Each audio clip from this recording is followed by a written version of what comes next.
what is Pinterest? It's a way to visually share and curate images online. So almost like a bookmarking site that you put a collection of images pertaining to a specific subject. So if you see, they all work in terms of boards.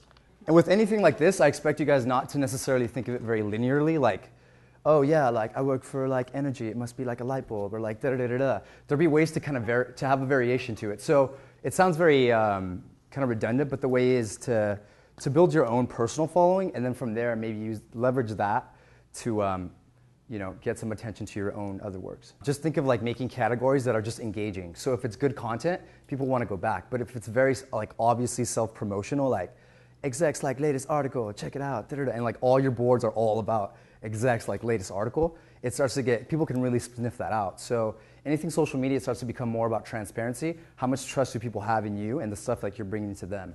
So keep that in mind if you're going to be actually like really committing to Pinterest.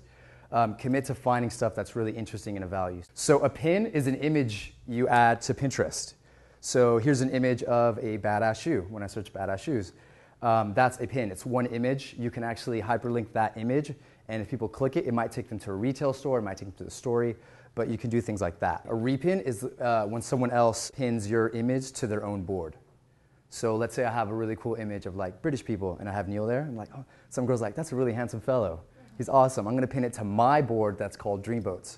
And they pin it there. The good thing about that, that's where the viral component comes in, is that your image, your original, like, who's the user that first pinned this, comes up on there. So if they see like they're constantly people who are like putting good stuff on that board, they want to follow you. So what's going to make you follow-worthy? Either as someone who's on Pinterest, either as a brand, as an individual, etc. So just keep that in mind, that the repin is where like the viral component comes into any of this.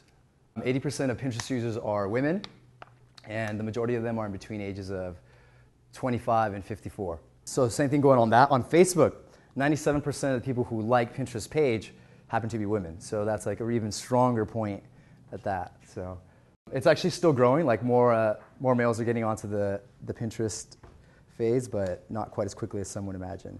Another interesting thing is that Pinterest recently beat out Twitter for more referring traffic. So like the amount of like people that click from Pinterest to some other X, Y, or Z site was greater on Pinterest than it was for Twitter. The best times of day to post are from 11 a.m. to 1 p.m., this Pacific Standard Time. And in the evening, if you want to post in the evening, just get home, you want to do this and that, it's between 5 and 10 p.m. Now, Facebook, there's been a lot of changes going on lately. We all know about like timeline, it's more visually stimulating. They recently bought Instagram for $1 billion. And they're really trying to make like an emphasis to compete with things like Twitter. So since people are like really gearing towards quality, they want to have like maybe a feature where you follow certain people. So they did come up with that, which is called the Facebook Subscribe. So the problem was a lot of marketers, people were kind of pushing their own content out, were using like only their like brand page. So there's like, here's my latest book, like it, or like I'm author X, Y, and Z, like this, which is good. But they said it felt like maybe there was like breaking that barrier where you're like, yeah, that's me as a company, but where's me as me? What if I do want to like put that out there for the public for me to follow certain posts? Facebook Subscribe lets you do that. So it's kind of like in the way you would do that on Twitter. You can follow someone like and see what their tweets are.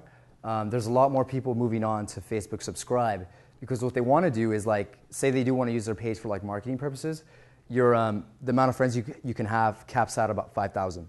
So after 5,000, you can't add any more friends. You're like, what if I have more than 5,000 friends? You can do is now install the subscribe button on your profile. So say I'm subscribing to Lucila. I'm like, Lucila has awesome content on Business Review Brazil, and I'm Brazilian. What I would do is like, if you had that on, I would simply click subscribe, and then I would get your news feed on my homepage. So if I want to know what you're sharing with people, talking about, I would have you in my news feed.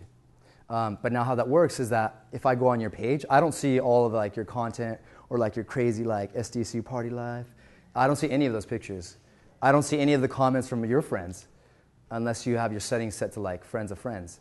But let's say I'm just some random Joe Schmo somewhere else, like I don't even know you. The only public content I would see is the ones that you set to public.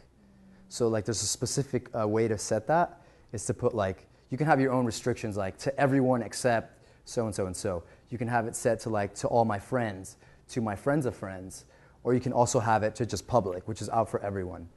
So in that way, like anyone who wants to find it would be able to find it on there. And that's anyone who's like not really related to you in any way could see that. It would be only the ones that you set to public. So if it's something you want to share, like your latest story, maybe a charity cause, like, hey, my friend's really trying to raise some money for this, that'd be one way to do that if you had that set.